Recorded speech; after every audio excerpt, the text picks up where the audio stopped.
Hello, সকলে কেমন আছেন? আশা করি সকলে ভীষণ ভালো আছেন। আমি আজকে আপনাদের সাথে শেয়ার করব একটা ভিন্ন স্বাদের রেসিপি। এটা ইন্সপায়ার্ড বাই পলিটিক্স। আমার রেসিপিটা হচ্ছে গিয়ে পলিটিক্যাল নুডলস। তো আমি এরপরে এই পলিটিক্যাল নুডলসটা রান্না করব এবং স্টেপ বাই স্টেপ আপনাদের বলব যে আমি কিভাবে কি দিয়ে রান্না করছি। আশা করি আমার সাথে থাকবেন এবং আপনাদের ভালো লাগুক বা খারাপ লাগুক থোড়াই কেয়ার করি আমি, হ্যাঁ? থোড়াই কেয়ার করি।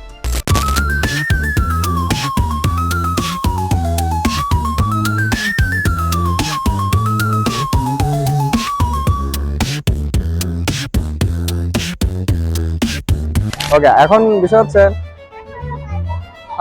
মেয়েটার গার্লফ্রেন্ড আছে না, সরি মেয়েটার বয়ফ্রেন্ড আছে না।